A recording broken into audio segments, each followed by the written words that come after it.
Hello, everyone, and welcome to Friends of the Force, a Star Wars podcast. I'm your host, Brad. And I'm your host, Sarah. And this week on the show, we are joined by a very special guest who has worked on Star Wars: The High Republic, author Cavan Scott, who recently wrote the New York Times bestselling book, The Rising Storm, which, Sarah, it's one of our favorite Star Wars books that we've ever read. So it really is. And it's very exciting to hear you put, New York Times bestseller in front of that too. That's big dealio. That's big stuff. It deserves it. It deserves it. But Cavan has been around Star Wars for quite some time. As you may know, he also wrote Dooku Jedi Lost, which was an audiobook original. He is writing the upcoming audiobook original Tempest Runner, which is very exciting. So it was just so lovely to have him on the show, because despite him playing with our emotions with The Rising Storm and leaving us heartbroken, I think the book is a great example of Star Wars storytelling at its best. And also a lot of great elements are contained within those pages. And it was just so lovely to talk with him about it. Yes, I fully agree with you. And we got to discuss so many exciting things, including why do you hurt me like this, Cavan Scott, and Elzar Mann, chaotic man. With no plan. Tell me about it, and the end of the book. So we're talking spoilers for this one. So listeners, this is your warning that we will be discussing spoilers for The Rising Storm. But we had a great conversation. It was lovely to chat with him, and can't wait for everybody to hear it.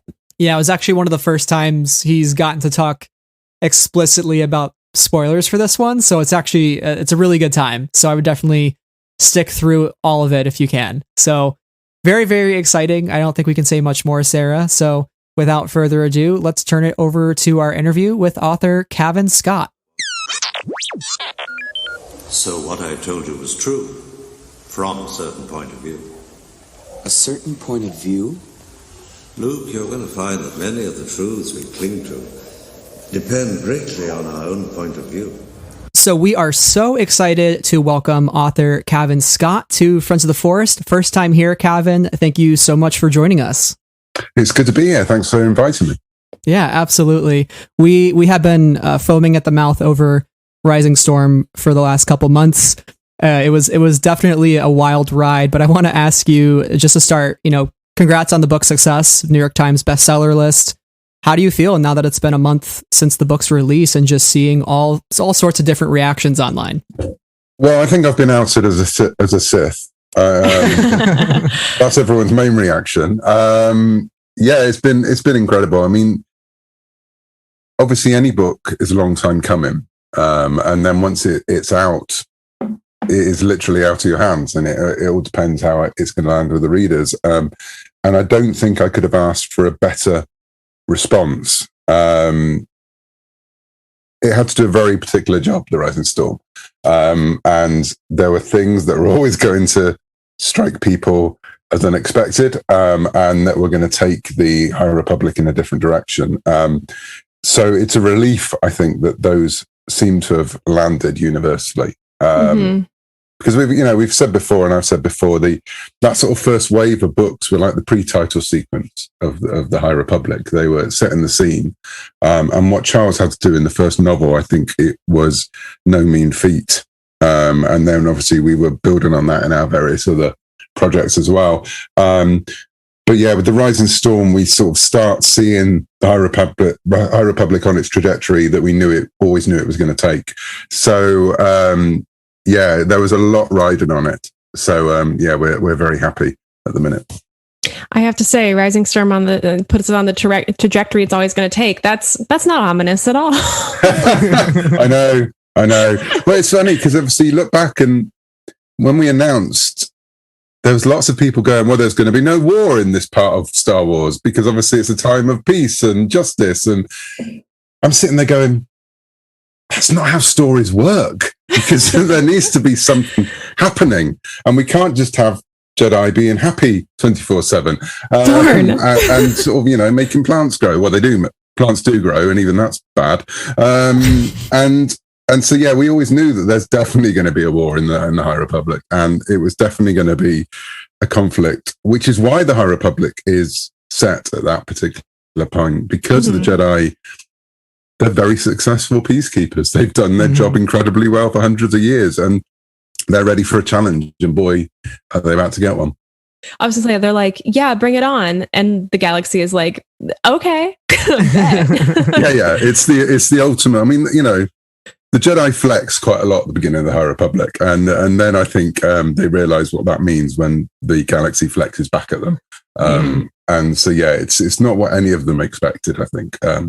Which again was always the plan. You know, these were Jedi who were going to be tempered by fire. And yeah, as we've seen in the project so far, not all of them make it out the way you think they're going to. So I mean, that's been part of the fun of it. But yeah, it's always fun when you start something and you get those little descriptions of characters that are put out, and people think, well, that's the beginning, the middle, and the end of a story. I was like, no, that's before the beginning. You know, that's how they're viewed now. You don't tell everyone the story in a 4-line bio that goes out on StarWars.com. And I think people are starting to realize that now.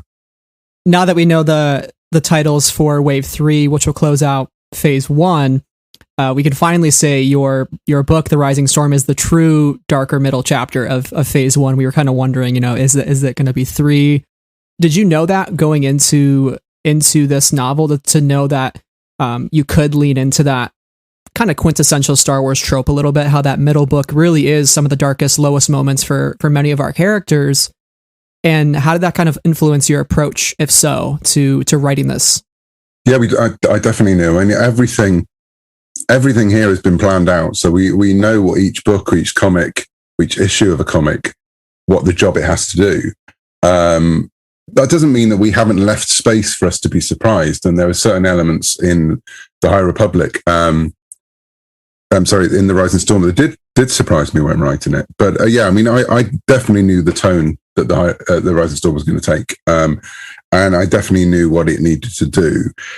I did want to lean more into some of the character side of things as well, because what we had to do in the first wave was hit the ground running and set up this entire new part of galactic history. And it was still a familiar Republic.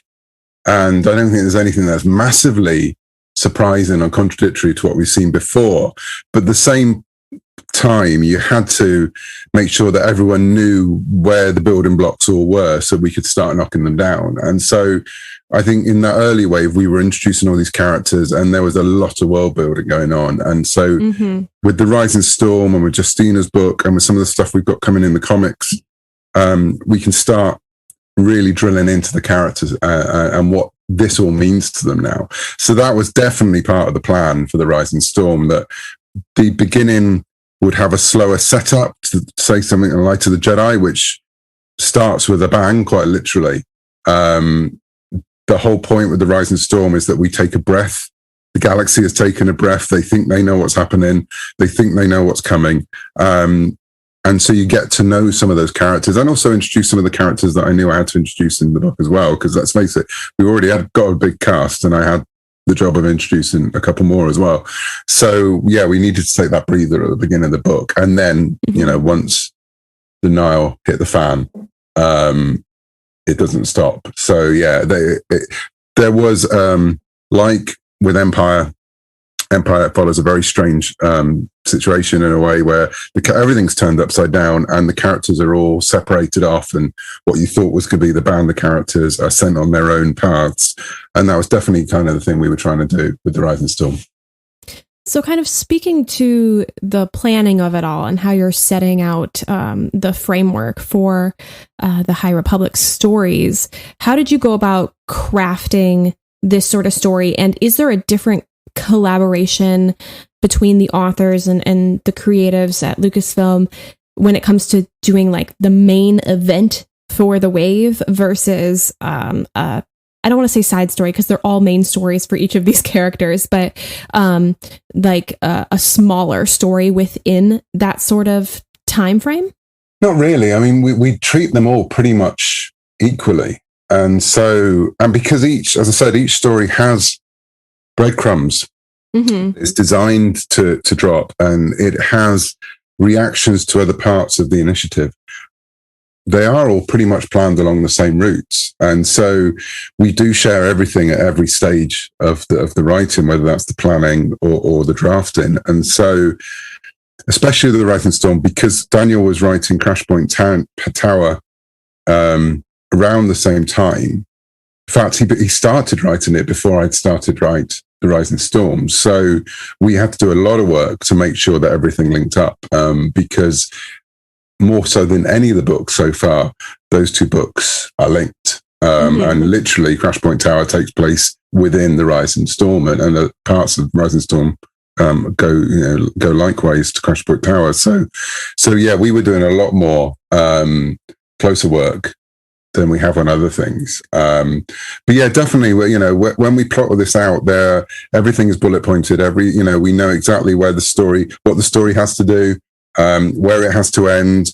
There can't be surprises for the next person, because the next person could be already started working on it. So there was an overlap that I started to write The Rising Storm before the last edit of Light of the Jedi was made. Now, because of the way these things work, there were changes in the Light of the Jedi, which meant I had to suddenly pivot, and change things slightly in The Rising Storm, but not the main thrust of it. The main structure of the book remained the same. The pivots came from a character point of view, and working out Belle being a point of example.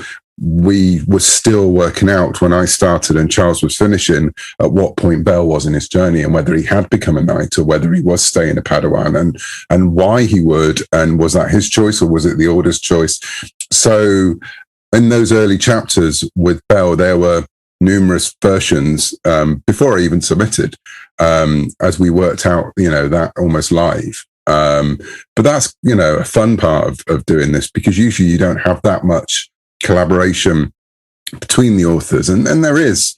We all know each other in the Star Wars world largely, and so we can help each other out, but usually everything goes through the editor, and so that there is that process. You ask a question, they go and ask someone else, and then the question comes back down the pipe.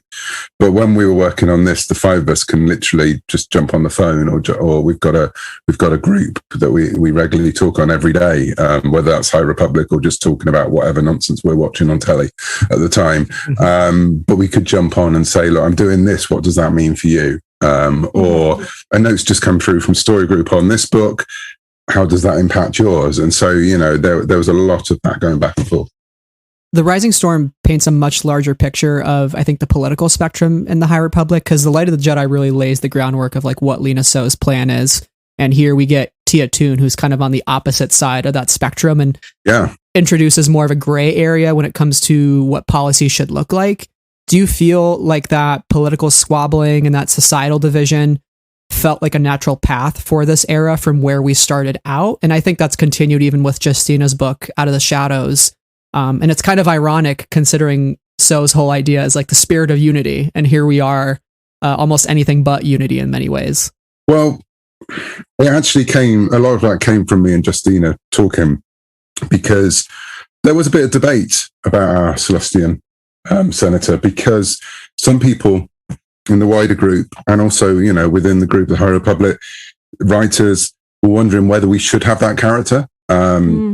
Justina and I were extremely convinced we should, because nothing, even in a utopia, works perfectly without anyone saying, hang on a minute, and for us, it didn't seem believable that you would have this golden age.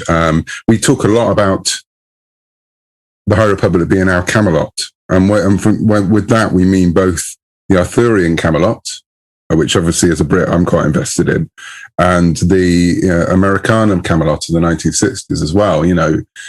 Both golden periods, one of history, one of myth, but neither were a perfect time. And what's a golden period for one person or one group of people isn't always for another. And any kind of event like the Republic Fair will have its detractors who will say, oh, hang on a minute, should we be spending this kind of money whether it's the Olympics or or anything, should we be spending this kind of money? Well, we could do more with that money. And there will be arguments on either side. And I didn't want to necessarily get into a point when the book's saying this is the right way. But their conversations I find fascinating when they happen about sporting events and big national events. And yeah, both I, myself and Justina really wanted to start stress testing how the politics of the High Republic works. And yeah, Toom was controversial when I was creating him and when I was writing those scenes and checking with the others, because they, people didn't want Lena to be undermined. But at the same point, for me personally, I felt someone needed to air those questions, because you can sure bet that some readers will be asking them. So, and The Rising Storm is a story of hubris on so many people's parts, both Jedi, Republic, and the Nile themselves. So yeah, I thought he was an important part in it, really. But I didn't want him to be a villain, and I didn't want him to be out and out. I didn't want him to be Dooku 2.0. Yeah. He had to have valid points, and he had to have a love of the Republic and even the Jedi to a certain point, to make him believable in my mind. And so hopefully that's something that we achieved in the final book. I will say, for me as a reader and just as a fan of Star Wars, the politics are some of my favorite Star Wars aspects, and people tend to rag on them because of their opinions of the prequels, and it's like, guys, there's so much there. And so I really appreciated everything in this book. I remember highlighting the whole page with Tier 2, and I was like, this is the conversation. So it hit for this reader at least. Well, yeah, that's great to hear, because for me personally, when we were planning it, and I can't remember who came up with the point. And interestingly, because I have a fair in Dooku as well, but the two things weren't linked. And I think I'd already written that before we decided. And in a way, the fair in Dooku is like the last hurrah of these kind of High Republic fairs. It came up, and I think I sat there and went, well, why would they do that? Because, they just had this terrible event, and they were like, that's exactly why they would, it's the moment. It's like, after VE Day, it's celebrations. It's the Festival of Britain. When Britain was going through a time where it was trying to recover from the Second World War, there was no way the Festival of Britain should have even happened, but it did. And so that's exactly where that thinking came from. Yeah, I think kind of moving into the characters and talking about some of the shocking moments with these characters. Elzar Mann comes to mind. Yes. What a guy. I think I speak for both Brad and myself when we were truly shocked with what it feels like you got away with in this book, which is silly to say because books include and involve many people. So there's nothing, getting away with anything. It's all talked about and read over. But Elzar truly has so many exciting and shocking and scary and hilarious moments in this book. And I was just curious about what it was like to craft his character in this story, and what was your favorite Elzar moment to write about? I didn't know how much fun I was going to have writing Elzar Mann until I started writing him. And there were questions about some of the things Elzar gets up to, some of the regrets he might have the following morning. And I've talked before about these Jedi. I want them, especially when I'm writing them, to feel like they're normal people who just can happen to be able to move things with their mind and do all kinds of amazing things and have a very stoic philosophy, but they've got to feel real to me. And that means they've got to make mistakes, because otherwise they do become just bland heroes that never have a danger of making a mistake. And boy, does Elzar make mistakes in this book. And that's something, once I thought I'm going to go down that route, I really wanted to lean into. And it's also to show that these Jedi are a different type of Jedi, in the fact that they will accept when you make mistakes. A lot of it came from, I was doing some reading about the Templar Knights, and I was working on a comic based on Nightfall, which was a Templar Knight series that Mark Hamill was in for a while. And I was doing some development work for a comic that never happens. And so I ended up reading a lot about the Templars, which is something I'm fascinated with anyway, because I come from Bristol in the UK, and it's a big Templar city. And, we have entire sections of the town called Temple Meads and all these kind of things. So I was looking at the Templar Knights, and there was a great passage in one of the books about how quite often the Templar Knights would fall quite, dramatically, and usually fall into a bed. And what would happen then is that you would expect in these situations that they would be banished from the order, or they would be, thrown out or dragged in front of the masters. But what usually seemed to happen, and these are obviously the Dark Ages, so we're not quite sure, but what seems to have happened was that other Templar Knights turned them aside and saying, hey, if you're going to do that, can you not do it very publicly?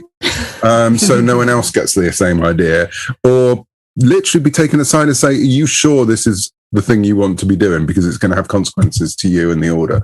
And I loved how grown up that seemed, that it's the acknowledgement that not everyone is perfect all the time. And if you have this code of conduct that you're supposed to follow, let's face it, we all have codes of conduct. And at some point in our life, we always fail them.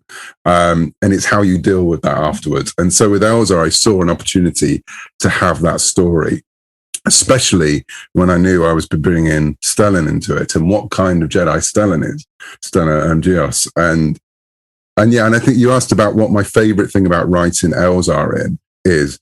And I think my favorite moments were when it was with Stellan, because it was right in their friendship. And then to a lesser degree, when he sort of links up with the second person he has the most contact with, well, he has contact with a lot of people, but with Ty Yorick, and when they find they become a bit of an unlikely team that wasn't planned in the outlining at all. That happened naturally when I was writing, and I loved writing their banter and their relationship as well. But yeah, I think my favorite moments were Stellan and Elzar together, because they are so different and they are so similar in so many ways. And I thought it was important. We're building this sort of trinity of characters between those two and Avar, and obviously Avar weighs heavily on Elzar's mind for a lot of the time. But we wanted, before we see them all together, we want to see them separately and in different relationships, because we're building that friendship that's lasted for years. And that was a lot of fun to do with the two guys at the center of this book. Yeah, Stellan and Elzar were a highlight for me as well. And I see a lot of similarities between like them and then Anakin and Obi-Wan. Like you said, though, I don't think Obi-Wan ever got to the point where maybe he did pull Anakin aside to say, hey, just don't do it so publicly. It was kind of more of a concealed mindset. And I would love to know, obviously not to insinuate Elzar's on the exact same path as Anakin, but do you see some overlap between those two characters, and have any parts of Anakin influenced writing Elzar? It was a worry for me that they would be seen as the same character. And so I think that's why you have the moment, and this is when we're perhaps getting into a little bit of spoiler territory, so apologies to anyone listening. Elzar leans toward the dark side at one point in the book. And it was important to me, again, that instead of him trying to hide that, he actually just goes to his friend and says, I need help. Because for me, the tragedy of the prequels is that no one talks to each other, and everyone keeps secrets, and everyone knows they're all keeping secrets. And there's that moment in the Clone Wars, the last series, where Anakin's trying to get to talk to Padme, and Obi-Wan sort of like gives a sly, say hello to her for me, knowing, making it clear to anyone. Obi-Wan's no fool, he could probably see that Padme's robes are getting tighter or more flowing, depending on what she's wearing. And so I think Obi-Wan absolutely knows what's going on. But because he is so loyal to the Order, that, he doesn't feel that he's got the freedom to perhaps take Anakin aside. So I think Obi-Wan, and this is just totally my take on it, is that he's thinking, as long as everything's going on all right, and as long as they're not hurting anyone, it's fine. I'm just going to keep an eye on it from a distance. Anakin, of course, just wants to keep everything secret, because he's got a real chip on his shoulder throughout it all. So that's why, as soon as Elzar realized how far he'd gone down a road, instead of him trying to pull himself out of it himself, it was really important to me that he went to someone, and who better than his best friend who's on the planet at the same time. Yeah, I think that it just shows the strength of their relationship, and I recognize that as a moment that I really appreciated, because a lot of us Star Wars fans look at these characters and relate to them or take things into our own lives, and I think that was a moment where it's like, especially within the context of the world that we've been living in for the past year, like, hey, you can talk about it when you need help, and that's an important thing to do. And so I thought that was a really mature kind of thing for Elzar to say, and for Stellan to be fully accepting of that, and like cautious, but like, okay, I know what I need to do. And so that was a great a moment in the story. Oh, thank you. And yeah, and again for Stellan, I thought it was important because I could see how Stellan could come across as quite pompous. And he is the poster boy of the Jedi, and he is just newly on the council, and he is very keen to. I think there was originally a line which got cut about him. He Jedi-splains everything, and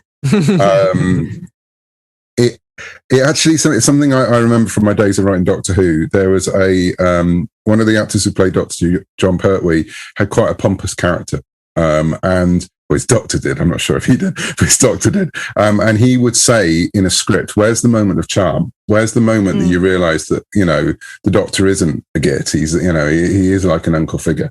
And so I try in those characters to put, if they need it, and some characters don't need it, but Stellan, I definitely thought needed a moment of charm. And I think that moment was always going to come where someone asked him for help. Now, of course, the question is, how much is Stellan actually going to be able to follow through with that because of his duties? And so that's going to be interesting to see how that's played out in the future. Sarah and I are huge fans of The Last Jedi. I think I could speak for both of us in saying it's one of our favorite Star Wars movies. And your work in particular, I think, has leaned into some of those influences. I think of High Republic #7 just came out, and you have the mosaic pool where Keeve is kind of meditating in front of. And early in this book, there's the line from Indira where she tells Bell no one has ever really gone, in regards to Bell mourning what he thinks at that time is the passing of Loden. But was that line kind of inspired from that conversation in The Last Jedi? And if so, why does that line in particular bear a lot of weight for you? And like, what does it mean to you? Because it absolutely was inspired by The Last Jedi. And of course, as a writer of writing something that's set hundreds of years before that, you're hoping that what actually Luke is doing is quoting ancient Jedi lore, which these Jedi just consider part of their daily life. Mm-hmm. And it's the same for all of us, isn't it? Yeah, you've got to remember where you've come from. You've got to remember how you've got to where you are. And for me personally, the person I am now is based on relationships I've had, growing up in my life before. It's about some of those relationships that aren't a natural part of my daily life anymore because people have moved away or people are no longer with us. But they're still really important because they've made me who I am. And it's something that I definitely try and talk to my kids about, and sort of like, and tell them not to regret things because it all makes you who you are, everything you do. So when I saw I'm getting all my titles wrong. Once I saw The Last Jedi, Last Jedi, I've talked about it before, did completely resonate with me. And Luke's journey completely resonated with me. And I know it's very polarizing. And I say this as someone who read the EU for years. Seeing one of my heroes who has made a mistake and is struggling with that mistake and takes the wrong path, and hides himself away and then has to, course correct. That was incredibly powerful for me. So yeah, there will always be the heart of that storyline, which I find very important in the Last Jedi, and I think completely relates to the stuff we're doing and the stuff I'm trying to do in the High Republic. Mm-hmm. I definitely feel some of that energy, and as somebody who also appreciates I will say it, Brad will look at me and he'll make a face, but one of my favorite lines from The Last Jedi, we were just talking about it before we hopped on here, but if you strip back the myth and look at the deeds, the legacy of the Jedi is failure. But I just love that line, and I talk about it a lot with regards to the High Republic, because it's like, okay, we're getting to see all these different facets of them and not just see them as the myth. And as powerful as that is, there's so much more to them, and so it's always fun to explore. I think it's when you think about Luke in The Last Jedi, and obviously everyone focuses and obsesses about, the line about the Jedi must dying. But then obviously he doesn't go through with that because he carries on anyway. And so, and he sees the next generation. And so I think that's got a lot more to say about organized religion, and institutionalizing philosophy than it is about, the Jedi and what they mean and what they believe in. And again, that's something I'm finding fascinating to explore throughout this is, you have got this order that is very powerful and offers its members more freedom than we've seen. And what's going to happen to that? And what does that mean? And I always find those themes eternally fascinating. And it's definitely given us a canvas when we can explore that. I kind of want to transition to the end of the book, and we can talk about spoilers here. Okay. Listeners will be aware, we'd first like to issue a joint statement of one, how dare you? Ouch. I do dare. Yeah. I mean, it's garnered a really strong and a fun reaction, I guess, in Star Wars fandom spaces. But what has it been like to see everybody's reaction to the end, from the people who are like, oh my gosh, I love this book, to the what we just said, how dare you, to the, just faces of shock, and the people who are ready to curse you? What is it like to see that reaction in social spaces? And knowing that we have more of this storytelling, should we continue to be concerned? Be ready for those reactions. Well, it's funny because obviously as a writer you want to have an impact, and so as storytellers you want your story to mean something, and you want your characters to mean something. And again, there's been lots of talk around the High Republic, and there have been lots of videos, and there's lots of people say, oh, it's agenda before anything, and it's like, no, it's not. It's been these characters all the way through. And so I hate to say it to everyone, but Loden was always destined to reach that moment, from the moment that Loden was created. And so, so it's been, again, it's meant the moment's worked, and it's done what it needs to do for the wider story, and for what that will mean for Belle and for everyone else involved. There are moments when I look at a tweet on my phone and then turn to my wife and go, is this a good tweet? Do they hate me? I've been given a Darth name over it, which is Darth Scrivener, which I love. So I'm definitely taking that. But yeah, no, I was nervous, and also I made it worse because in the original outline, and we're getting into the proper spoilers now. Belle and Loden never met again. Loden was going to be found as a husk.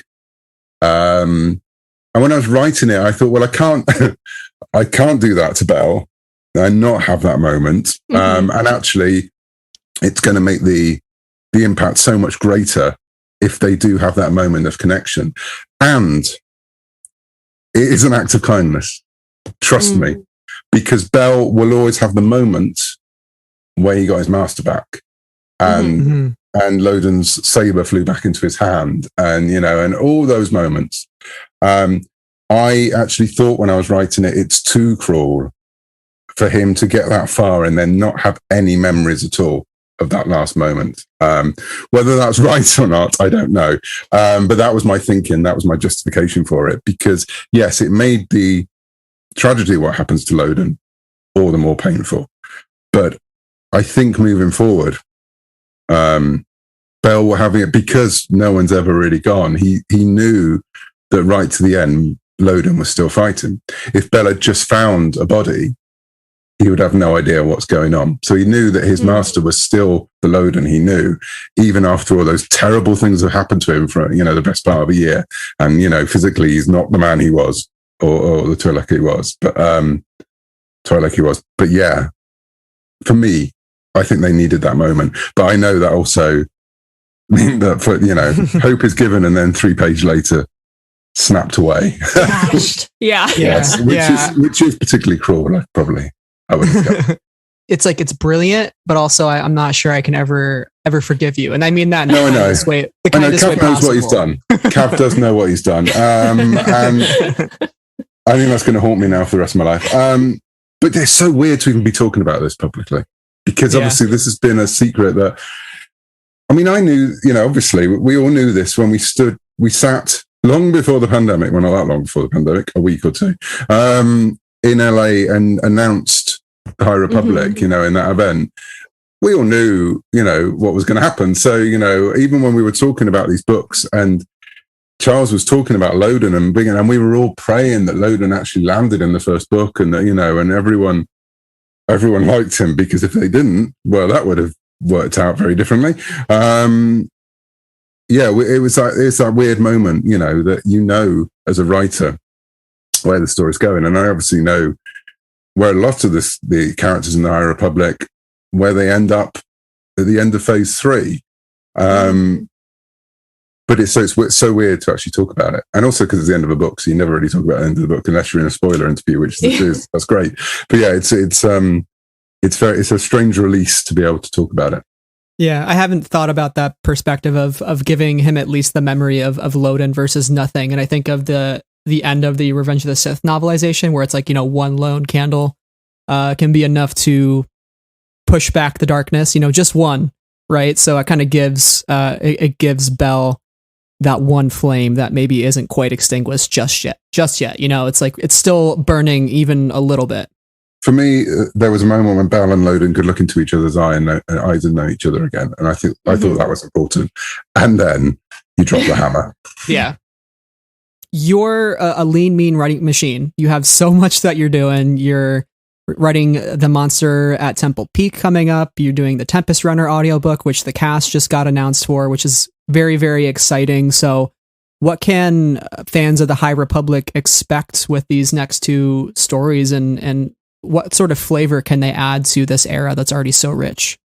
Well, the thing with so Tempest Runner, which is the audio drama which follows Lorna D, one of the Tempest Runners of the Nile, after the events of the Rising Storm, that gives us a chance to see the Republic when there are no Jedi around. I mean, I'm not saying there aren't any Jedi in there, because there are, but the majority of the action takes place from the Republic's point of view, and from a certain strata of the Republic as well. And so I don't think I'm spoiling too much to say there will be elements where we will find out in the Tempest Runner where Lorna's come from. We will see a bit of her development in a similar way that I did with Dooku. We will explore a bit in Tempest Runner how Lorna became the Lorna D that we see now in the Nile. So that was a lot of fun to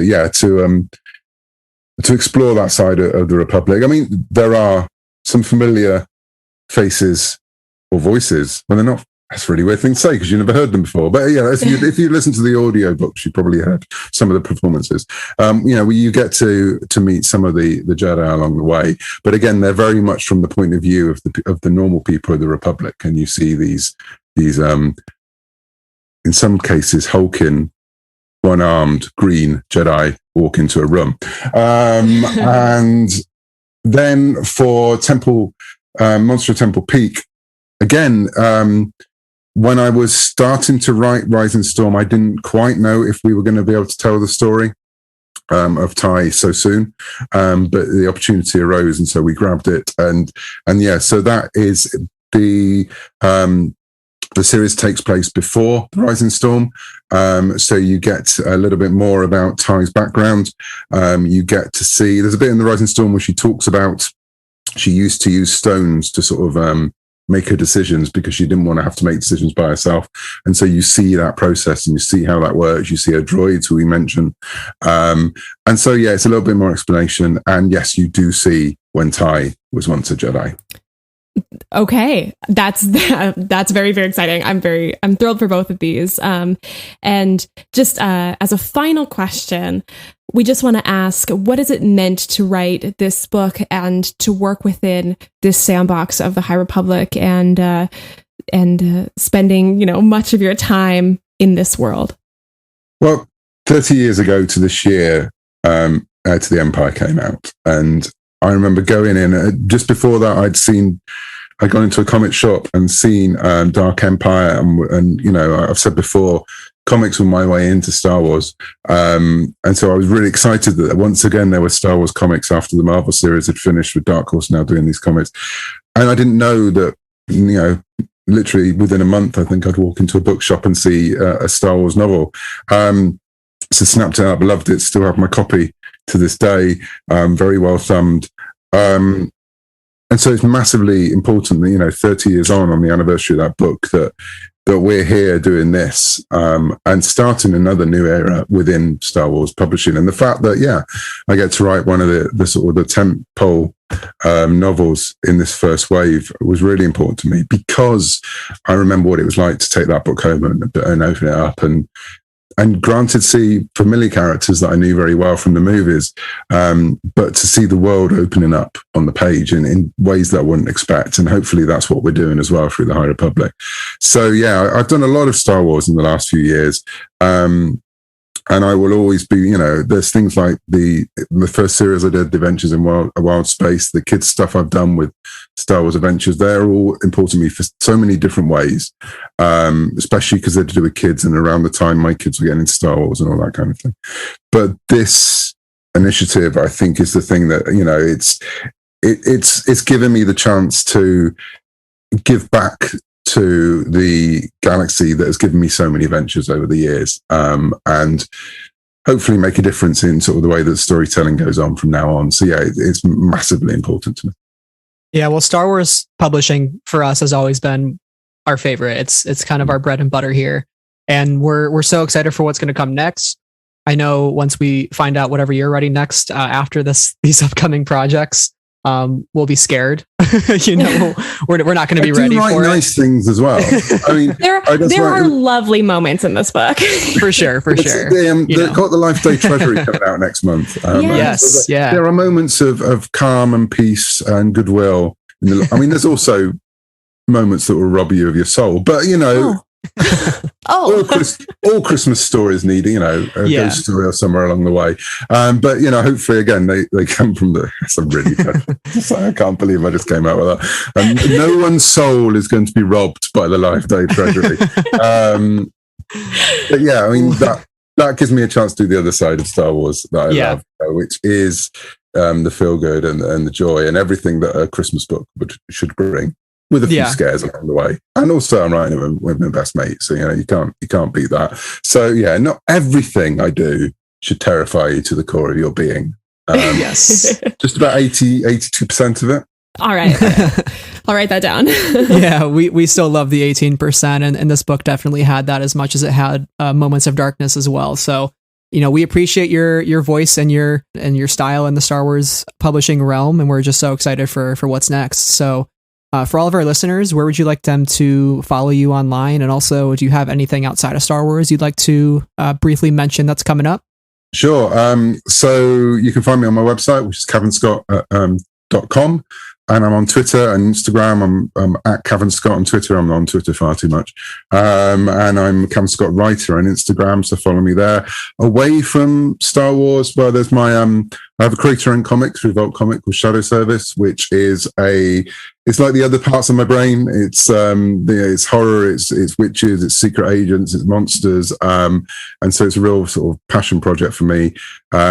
The sort of first big arc of that has just finished. It's going to be collected into a collected edition in September, and then there's more on the way. So yeah, keep an eye out for that. And if you want to go and find about everything else I'm doing some work for the DC Universe. Got an Aquaman story coming out in a couple of weeks time. All of that's over on my website. So yeah, you can follow me there. Awesome. Perfect. Well, thank you once again, Cavan, for joining us. It means Thanks for having me. A ton to talk to you. And until next time, may the Force be with you. Hey everyone, thank you so much again for listening to our interview with author Cavan Scott. It was really wonderful to have him on the show, and I hope that you enjoyed listening to the interview as much as we had enjoyed talking with him.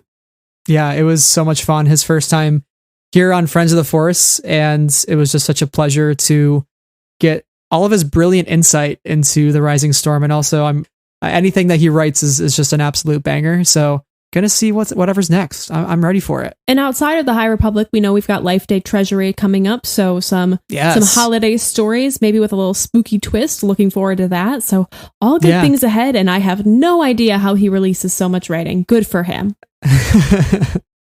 I really need to know what kind of morning coffee he takes. So maybe that's our next interview question when he's on again. Absolutely. Well, as for Sarah and I, you can find both of us on Twitter, Letterboxd, and Goodreads. I'm at Brad Whipple and she's at SEH221. And as for the podcast, you can find us on Twitter, Instagram, and YouTube. So make sure wherever you're listening to the show, you also subscribe. So every episode drops right into your podcast feed. And if you'd be so kind, definitely leave us a review if you have a couple extra minutes in your day.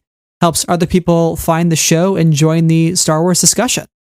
The magical algorithm loves reviews. So love it. And like, we love them too. But anyway, and we also have a Patreon where tiers start at just $1. And we're so grateful for all of our patrons: Amy, Anna, Brian, Cheryl, Deborah, Donnie, Elegy, Jesse, Jen, Knights of Ren, Huang, Levi, Lindsay, Lucy, Marie Claire, Neil, Rachel, Sarah, Saber Bouquet, Sky Talkers, Travis, and T. Thank you so much. Yes, thank you all. And if you enjoy Cavan's stuff, Sarah and I will probably be talking about Cavan's comic series in the High Republic, since the trade paperback's coming out soon. Sarah, it's your favorite. Yes, we love a collected edition. So yeah, if you're a comics person, we have our series, The Force Poll list over there, so go check that out. So once again, thank you all for supporting the show and listening. Until next time, may the Force be with you always. Bye.